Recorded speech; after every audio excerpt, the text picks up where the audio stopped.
Hello and salutations, it's me, Salty. Welcome back to 2 Cents Toys, and today we're going over the DC Multiverse, the Joker from the Arkham Asylum video game made by McFarlane Toys. I picked this up at my local Walmart, which if you watch the Batman video, you'll know kind of came as a surprise to me because that Walmart only carries Funko Pops in their electronics section, which most of my other Walmarts don't even have that section inside their electronics department, so it was kind of nice to find these. But looking at the box, see we get the Joker, trading card, stand, 2 pairs of the Chattering Teeth, DC Multiverse, the Joker.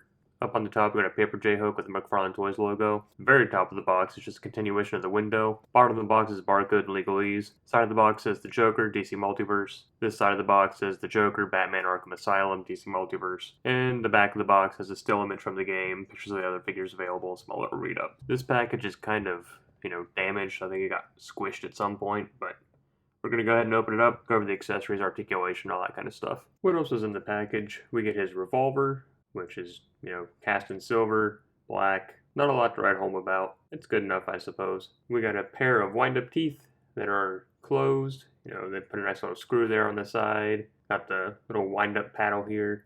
Didn't really sculpt any hinges on the back, but that's fine. Just realized I was holding it upside down. And then we get the open chatter one.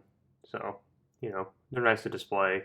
If you played the game, you definitely remember these little bastards, chattering around and laughing at you, and then you hit them with a couple batarangs. It's a nice addition, I think. We also got a Joker card, which is just an image of him from the game. It's the same one they use on the back of the box. And I'll read up on the back for the source, real name unknown, which is nice.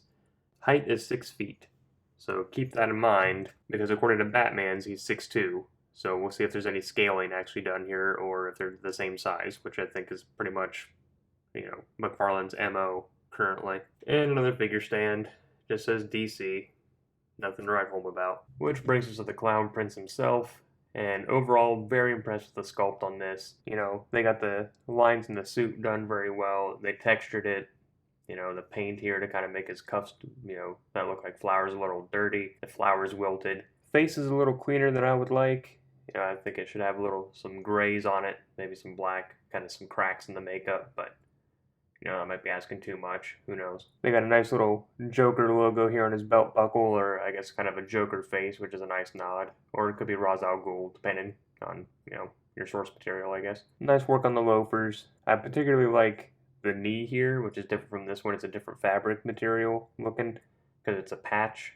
So I like that little touch. Pulling him out of the package, don't be afraid. His coattails are rubbery. I thought they would be solid plastic, and they're kind of clipped in there, so don't be afraid to just pull them out. That's enough adoration about the sculpt. Let's go over articulation. He has a simple kind of ball joint up here at the head. Doesn't really allow him to look up that much. He can bury his chin, but it's more like he just kind of looks at you menacingly like that. He can look side to side. Pretty good amount of tilt. Shoulder spins 360 with relative ease. Comes up at a clean 90. He has some sort of butterfly joint. It might be fake though. It looks like there's just an extra point of articulation, because the shoulder doesn't really go back or forward, as you can see, or it does very little.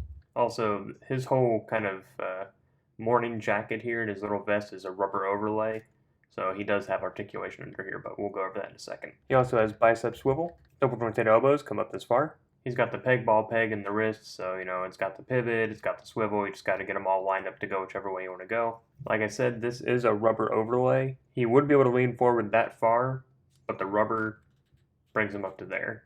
So that's about as far as he can go. And he would be able to lean back that far, but again, the rubber kind of takes him to there. So you can kind of see what's going on up there, see the overlay and all that. His waist here is a firmer plastic than, say, Batman, but he still kicks forward at a 90, kicks back to almost 90, kicks out to a 90. You can see the mechanism right here where it kind of has that swivel, but it's the same, just a little bit. It won't spin 360. Double jointed knees come all the way up. Then he has the same peg ball peg down here in the foot, or the ankle, but because of the way his pants kind of go over his ankle, he can't really go back at all. That's about as far back as he goes. That's about as far forward. He has somewhat of a rocker, but not really, but you can swivel the ankle. And toe pivot, which comes all the way up. The hand is much firmer than I would care for it to be, but you can get the pistol in here.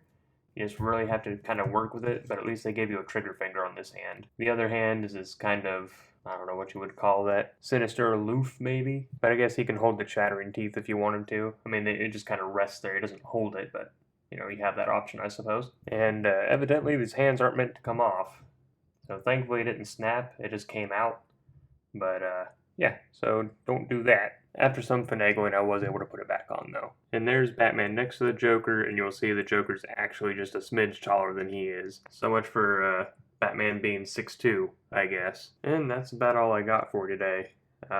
Overall, I'm a lot more impressed with the Joker than I am with the Arkham Asylum Batman that I just reviewed. I think the paint on him looks a lot better. I'd like it more if the suit was a bit more patchy or had, sculpted tears and stuff in it, at least more than the knee. I already mentioned the face. I'd like the paint to be, cracked around, his eyebrows and his mouth and maybe a little dirty, but, it's not as offensive as the Batman was with the cape that won't allow him to stand up and the no trigger finger for his grappling gun and all that. But I'd recommend the Joker over the Batman, but if you're like me, if you got one, you got to get both because they're going to display together. That's just me. That, and I love the game anyway, so I'm not too torn up about it. But still, for $20, you get better articulation and all that out of Marvel Legends, generally speaking. But these sculpts are better. I'll admit that. The sculpting and the paint is a lot better on these, generally. Like I said, that's all I got for today. So if you liked the review or you liked the video, then don't forget to like, comment, share, and subscribe. Again, down in the comments, let me know not only which Arkham game is your favorite, if you've played them, which Batman villain is your favorite. I'm very partial to Mr. Freeze, Clayface, Killer Croc.